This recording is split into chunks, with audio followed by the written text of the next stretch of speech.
नवीन युगामध्ये फार वेगळे आहेत. अनेक सिनियर सिटीजन्स आमच्याकडे येतात, त्यावेळेस ते म्हणतात की आम्हाला सून नीट सांभाळत नाही, मुलगा नीट सांभाळत नाही, किंवा प्रॉपर्टीतून हकलण्याचा प्रयत्न आमचा मुलगा करत आहे. हे जे प्रकरणं आहेत यांना जर का तुम्हाला हँडल करायचं आहे तर फार केअरफुली हँडल करणं गरजेचं आहे. त्यामुळे काउन्सिलिंगची फार जास्त गरज असते. सिनियर सिटीजन्स सेल आपण इथं स्थापन केलेलं आहे. या वर्षीच आपण हा सेल स्थापन केलेला आहे. आतापर्यंत रफली 12 प्रकरणं आपल्याकडे आले. ते 12 प्रकरणं आपण सक्सेसफुली सोडवण्याचा इथं प्रयत्न केलेला आहे. ज्यावेळेस सिनियर सिटीजन्स आपल्याकडे येतात त्यामध्ये तडजोड होते तर एकदम चांगली गोष्ट आहे. जर का तडजोड होत नाही तर त्यांचे राईट्स काय आहेत, सिनियर सिटीजन्स ॲक्टच्या अंतर्गत, मेंटेनन्स ॲक्टच्या अंतर्गत पुढे काय काय ते करू शकतात याच्याबाबत सविस्तर माहिती आणि त्यांना लीगल गायडन्स आपण इथे देत असतो. त्याचबरोबर अँटी ह्युमन ट्रॅफिकिंग युनिट आपल्याकडे स्थापन आहे. आपल्याकडे स्टुडंट सिटी आहे सर. इथून मुलींचं आणि मुलांचं पळून जाण्याचं प्रकरण जे आहे ते भरपूर मोठ्या प्रमाणात आहे. तर यासाठी हा सेन्सिटिव्ह विषय असल्यामुळे यासाठी डेडिकेटेड टीम आपल्याकडे काम करत असते. मागच्या महिन्यामध्ये डिसेंबरमध्ये आपण ऑपरेशन मुस्कान इथे कार्यान्वित केलं होतं. ऑपरेशन मुस्कानच्या अंतर्गत आम्ही ऑल आउट ऑपरेशन करतो, ज्यामध्ये जेवढ्या मिसिंग मुली आहेत त्या वर्षीच्या त्यांना शोधण्याचा ऑल आउट प्रयत्न त्या पूर्ण एका महिन्यामध्ये करण्याचा आमचा मानस असतो. त्यामध्ये 49 गर्ल्स आणि चाइल्ड यांना आपण रिकवर पूर्ण भारतभरामधून केलेलं आहे. काही बाहेरच्या राज्यात होते, काही बाहेरच्या डिस्ट्रिक्ट्समध्ये होते. यामध्ये पूर्ण टीमने मेहनत करून 49 टोटल चिल्ड्रन आपण रिकवर केलेले आहेत. पूर्ण वर्षभरामध्ये 132 चिल्ड्रनना रिकवर करून आपण त्यांच्या पॅरेंट्सला स्वाधीन केलेलं आहे. मी मनापासून माननीय पालकमंत्री महोदय, त्याचबरोबर माननीय कलेक्टर मॅडम ज्यांनी या पूर्ण उपक्रमाला आम्हाला साथ दिलेली आहे, फंड्स आम्हाला DPTC मधून प्रोव्हाइड केलेले आहेत. SC साहेब त्यांची पूर्ण टीम ज्यांनी एकदम सुंदर इथं बांधकाम आम्हाला करून दिलेलं आहे. जशा प्रकारे आमची गरज होती त्या प्रकारे त्यांनी आम्हाला करून दिले. त्यांचं मनापासून मी धन्यवाद करतो. आणि त्यांनी जो हातभार आम्हाला लावलेला आहे तसाच हातभार पुढेही आम्हाला कायम राहील याची मला खात्री आहे. पुढील कार्यक्रम आपल्याकडे वेळ कमी आहे तर जास्त वेळ मी घेणार नाही. पुढील कार्यक्रम घेण्यासाठी मी दयानंद पाटील यांना आमंत्रित करतो. थँक्यू. घेणार नाही कारण मला दिसतंय आपण सगळेजण उन्हामध्ये बसलाय आणि म्हणजे उन्हाचा तसा तडाखा पण जोरात आहे. त्यामुळं पहिलं तर मी SP साहेबांचं अभिनंदन करतो की त्यांनी जी काही माहिती आता आपल्याला दिली की आज आपल्या इथं मुलं मुली शिकायला येतात, त्याच्यातनं थोडंफार प्रेम प्रकरणातनं मुला मुलींचं पळून जाणं हे या ठिकाणी घडतं. थोडंफार वडीलधारी असतात, त्यांचे काही घरामध्ये मुलांबरोबर घरातल्यांबरोबर काही वादविवाद तंटा किंवा कलह निर्माण झाले तर त्यांना त्यांचं जे काही कायदा आहे, जे काही त्यांचे अधिकार आहेत त्याच्याखाली त्यांना इथं येऊन आल्यानंतर त्यांना मार्गदर्शन आणि त्यांना मदत ही पोलीस विभागाची या ठिकाणी होती. नवरा बायकोमधलं पण जे काही थोडंफार लग्नामध्ये आपण म्हणतो ना की भांड्याला भांडं लागलं की म्हणजे संसार असला की भांड्याला भांडं लागतंच.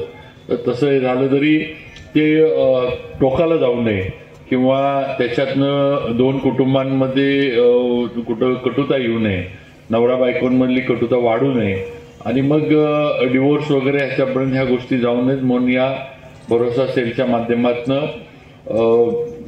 प्रबोधन म्हणण्यापेक्षा काउन्सिलिंग ज्याला आपण म्हणू, आता मला त्याचा मराठी शब्द समुपदेशन ह्याचा इथं उपयोग केला जातो.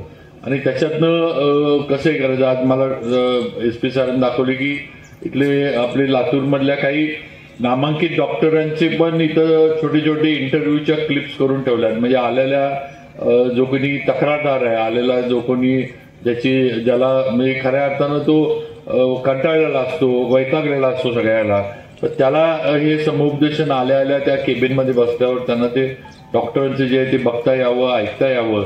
आणि मग पुढं पोलीस यंत्रणेचे जे कॉन्स्टेबल आहेत ज्यांना या काउन्सिलिंगचं समुपदेशाचं ट्रेनिंग दिलेलं आहे, नुसतं ड्युटीवर आहेत म्हणून ही लोक नाही आहेत, आपण लक्षात घ्या. इथं जी भरोसा केंद्रामध्ये असणारे सर्व जे स्टाफ आहे सगळा, यांनी या कारणासाठी या कामासाठी वेगळं ट्रेनिंग या सगळ्या स्टाफला पोलीस खात्यानं, पोलीस यंत्रणेनं आणि SP साहेबांनी यांनी दिलंय. हे आपण लक्षात घेतलं पाहिजे. त्यामुळे त्या पद्धतीनं आपल्याला ते समुपदेशन जे आहे ते त्यांच्याकडनं दिलं जातं, शास्त्रोक्त पद्धतीनं दिलं जातं, हे आपण लक्षात ठेवावं.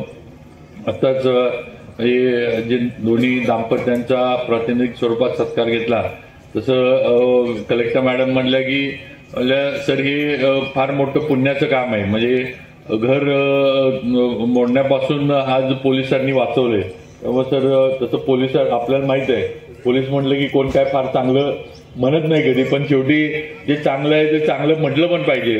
त्यामुळं नक्कीच आज आपल्याला पण आशीर्वाद हा या कुटुंबांचा, त्यांच्या मुलाबाळांचा, त्यांच्या आई वडिलांचा, सासू सासऱ्यांचा आज आपल्याला मिळालाय की आज आपण हे घर, हे कुटुंब, ही फॅमिली आज आपण आपल्या समुपदेशनामुळं, काउन्सिलिंगमुळं आज राहिली. पुढं त्यांचा संसार जो आहे तो सुखाचा चालू आहे. त्यामुळे एक चांगली गोष्ट आहे. आज DPDCतनं ह्या इमारतीची उभारणी आपण केली आहे. साधारण शेख साहेबांनी सांगितले की 6 महिन्यामध्ये ही संपूर्ण इमारत इथं या भरोसा केंद्रासाठी उपलब्ध करून दिली आहे. या ठिकाणी काही महिलांवर, मुलींवर काही अत्याचार झाले, काही झाले तर त्यांना पण इथं येण्याचं किंवा त्यांनी पण पोलीस स्टेशनला जायला कधी कधी मुली घाबरतात किंवा त्या मुलींचे आई वडील पण घाबरतात. तर इथं येऊन त्यांचं जे काय असेल ती तक्रार, फिर्याद, जे काय असेल ती माहिती सगळी इथं येऊन लेडी कॉन्स्टेबल ज्या आहेत त्या आपल्या सगळ्यांचे जे आहे ते घेणार आहेत किंवा घेतात. आणि एक चांगलं आहे की पोलीस नुसतं पोलीस ड्रेसमध्ये असले की जरा भीती वाटते, पण या ठिकाणी SP साहेब म्हणले की आज आम्ही कार्यक्रमामुळे आमचे लोक आज इथं भरोसा केंद्रातली ड्रेसमध्ये आहेत, नाही तर इतर वेळेला ते सिव्हिलियन याच्यामध्ये असतात. म्हणजे त्यांच्याशी बोलायला, त्यांच्याशी आपली अडचण किंवा मुलींना प्रामुख्यानं एकदम पोलिसांशी बोलायचं कसं, मग लेडी कॉन्स्टेबल जरी असली तरी त्या लेडी कॉन्स्टेबल ड्रेसमध्ये असल्या तर त्यांच्याशी बोलायचं कसं ही थोडी भीती वाटते. पण त्याच लेडी कॉन्स्टेबल सिव्हिलमध्ये असल्या ड्रेसमध्ये तर थोडं मोकळेपणानं आपल्यावर घडलेली घटना, आपल्याला जे काही चुकीच्या गोष्टी झाल्या, जे काही अत्याचार ते त्या महिला या थोड्या मनमोकळेपणानं त्या महिला कॉन्स्टेबलला सांगू शकतात. ह्या पद्धतीनं आज इथलं सगळं जे आहे ते कामाचं इथलं नियोजन करण्यात आलेलं आहे. ह्याचा सगळ्यांना मला वाटतं आता 800 केसेस आपण म्हटलं तर रजिस्टर झालं होतं, त्यातल्या साधारण 491 केसेस सोडवलेल्या आहेत म्हणजे आतापर्यंत याच्यातनं. हे तसा पहिला तर मोठा आकडा आहे आणि पुढे सुद्धा या भरोसा केंद्राचं असंच काम चालू राहील. मुंडे साहेबांच्या मार्गदर्शनाखाली नक्कीच लातूर पोलीस हे आपला एक वेगळा ठसा महाराष्ट्र पोलीस दलामध्ये उमटवतील याची मला 100% खात्री आहे. त्याचबरोबर आज इन्स्पेक्टर दामिनी ही पुस्तिका सुद्धा इथं तयार करण्यात आली, मला परवा SP साहेबांनी दाखवली. याच्यामध्ये आपण लहानपणी पुस्तकं वाचायचो, आपण लहानपणी म्हणजे गोष्टीची पुस्तकं वाचायचो, त्याच्यातनं आपल्याला बरंच काही शिकायला मिळायचं.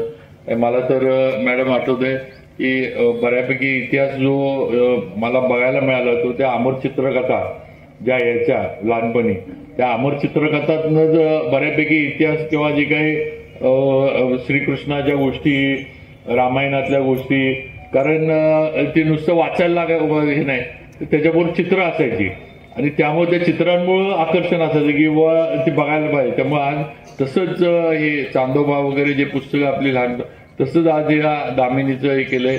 त्याच्यामध्ये लहान मुलांपासून ते काय काय घटना घडतात, कसं आपण हे लहान मुलांनी पण थोडं हे केलं पाहिजे किंवा आपल्याला शाळेमध्ये पब्लिकमध्ये आपण ज्यावेळेला जातो त्यावेळेला आपल्याला जो स्पर्श केला जातो तो चांगला आहे का वाईट आहे हे लहान मुलांच्या पण लक्षात आलं पाहिजे. आणि जर कोणी वाईट ह्याच्यातनं असं काय करत तर त्यांनी आई वडिलांना सांगितलं पाहिजे की वा असं अशी घटना कोणाकडून तरी माझ्याबद्दल झाली आहे. आणि या सगळ्या गोष्टी या इन्स्पेक्टर दामिनी या पुस्तकामध्ये आपल्या लातूर पोलिसांनी उतरवलेल्या आहेत. त्यामुळे ह्याचा पण आपण आपल्या मला वाटतं ते शाळांमध्ये पण जर आपण हे करतोय, सगळ्या शाळांमध्ये पण आपण ही पुस्तक जे आहे ते मुलांना उपलब्ध करून देतोय त्यांच्यासाठी.